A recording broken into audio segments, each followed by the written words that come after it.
By 2030, there will be another 3 billion middle-class consumers living in this world, most in developing countries. This is why it is so important that we take care of our planet responsibly. I have Francis Vorhies, founder and director of EarthMind, in the studio. Welcome today. Thank you. Thank you for having me. So Francis, tell us a little bit about EarthMind. What does it do? What are its aims and why was it set up?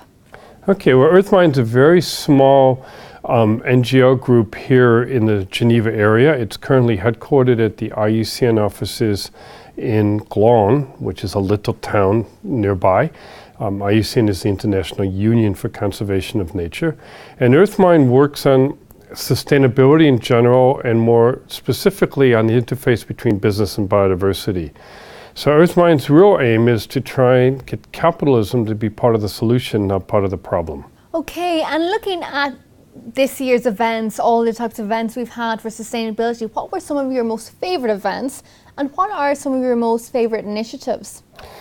Events, I think the big event this year is coming up, and that'll be the first week of December in Bali, and that'll be the ministerial for the World Trade Organization. And so what we're going to see there is not just the formal negotiations, but lots of side discussions about the role of international trade and international finance in dealing with sustainable development and dealing with the challenges of a growing prosperity and so on.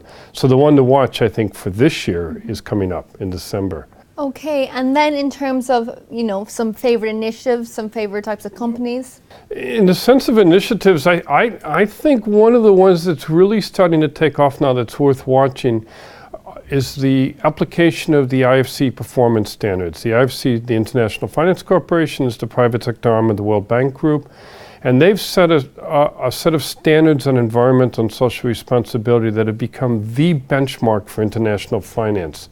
For example, right now I'm involved in a project at the Gazprom project to build a large pipeline across the Black Sea from Anapa in Russia to Varna in Bulgaria. And this will bring gas from Russia into Southern Europe.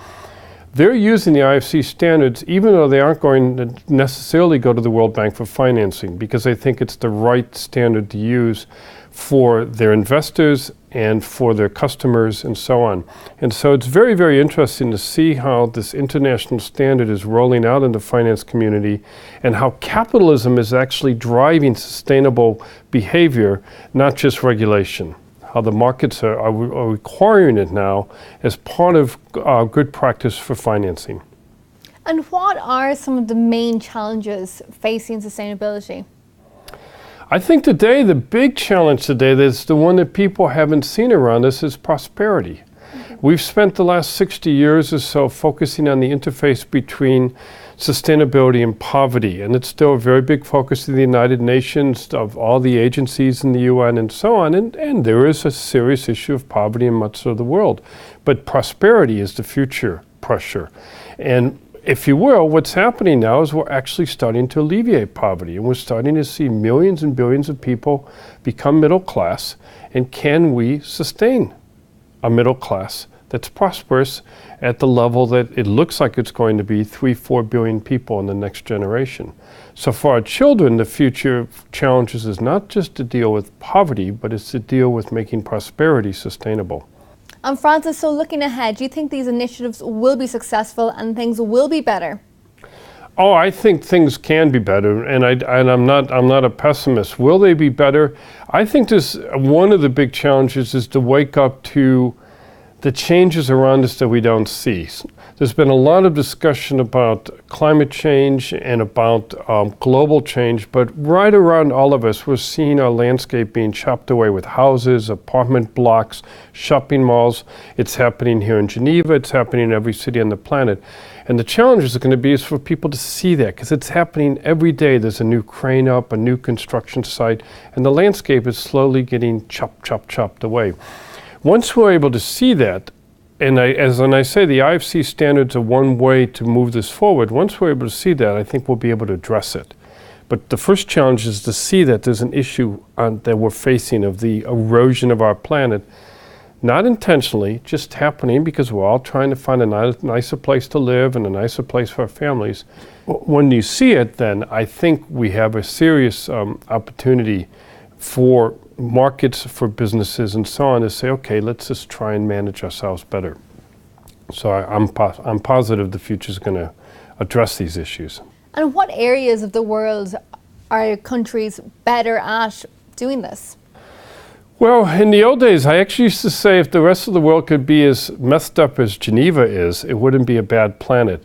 But you know, if you even look around a little city like Geneva, you're starting to see it somewhat losing the plot and expansion. And as I just mentioned, lots of the landscape around this little city is being chopped away bit by bit.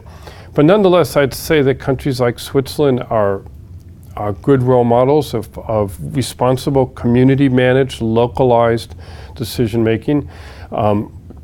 I think we're seeing massive urbanization in Asia that's very, very challenging, and people are discussing it.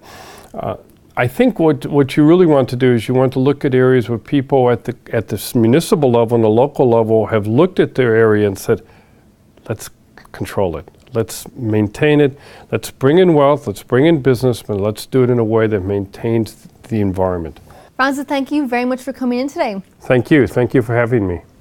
And thank you for watching Dukascopy TV. Do stay tuned for more interviews, but for now, goodbye.